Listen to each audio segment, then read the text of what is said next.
Good evening, friends. Welcome to my channel.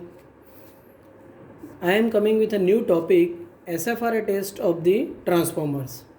Friends, in my last two video, I have discussed about the different types of test carried out on the transformers. In my last video, I have explained insulation resistance of the transformer. Today I am coming with a very important and a unique test, sweep frequency response analysis. So let us start. What is the SFRA test? First, what is the principle? Why SFRA test is important? What is the importance of the SFRA test? So friends, this is a very sensitive and the very effective method for the conditional monitoring of the physical of the transformer winding. This means this test will conditionally monitoring of the mechanical property of the transformer's winding. Transformer winding may be subjected to the mechanical stress during the transportation. There is a possibility of the heavy short circuit fault during the transportation. So, this mechanical stress may cause displacement of the transformer winding from its original position, and also there is a chances of the deformation of the winding. So, such a physical defect can ultimately lead to the insulation failure of the transformer winding.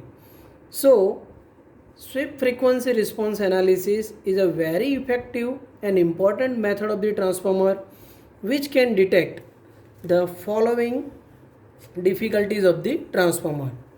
SFRA test can detect displacement of the core, deformation and the displacement of the core, faulty core grounds, broken clamp connections, and fifth, short circuited turns and open winding conditions.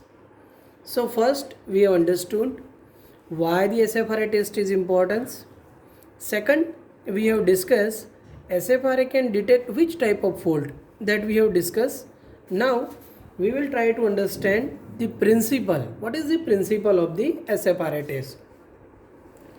SFRA test is a very simple test, as you are knowing that the all electrical equivalent circuit have some resistance, inductance and the capacitance value, and most of the time the RLC component of the electrical circuit has the value other than the 0. That means most cases its value is non-zero.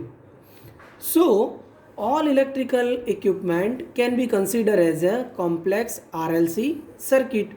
The same way we can consider the transformer as a complex network of RLC component, and transformer will give different output voltage at different frequency.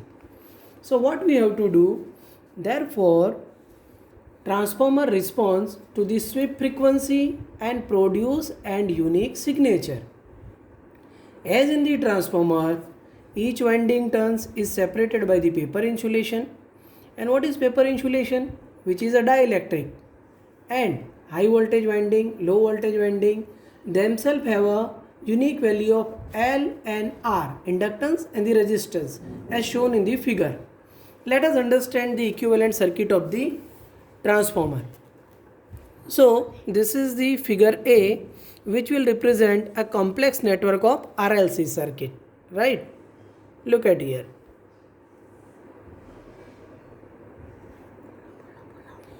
This is the high voltage winding, this is the low voltage winding, and this is the core. So what happened here, I have mentioned R is the resistance of the copper winding, L is the inductance of the winding, and C is the capacitance between the insulator layer in the coil. Capacitance is in between the winding, capacitance between the winding and the core, between the core and the tank, etc. So in this way the transformer is a very complex network of RLC component, right? Now we have understood why this test is important. Secondly, what can detect by the SFRA test. Thirdly, why transformer is a complex RLC network, that we have understood. Now we will discuss the procedure for the SFRA test. Let us start. First of all, in the SFRA test, sinusoidal voltage, suppose say for example it's a VI, we have to supply at the one end of the winding and we have to measure V0 means output voltage at the other end of the winding, and other winding should be kept open. As we are knowing that transformer is a complex network of the RLC component, so we will get a different output voltage at different frequencies, right? So what we have to do, if we increase the frequency of the input signal without changing the voltage level, we will get different output voltage at different frequency depending upon the RLC nature of the transformer winding, right? Now suppose we can plot the graph of the output voltage versus frequency, we will get a one unique pattern for that, and that is known as the signature of a particular winding, right?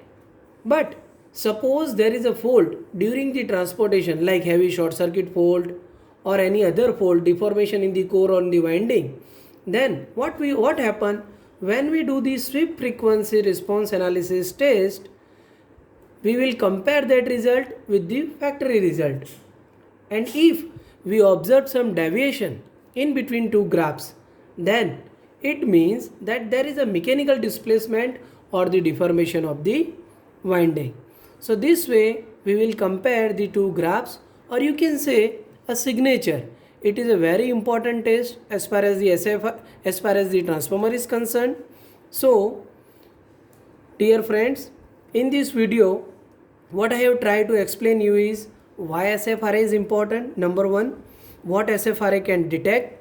Third, how the SFRA will be conducted, and we have tried to understand the procedure of the SFRA test. Friends, I request all of you, all viewers, to please make your comments for this video and for the future video also. Thank you friends.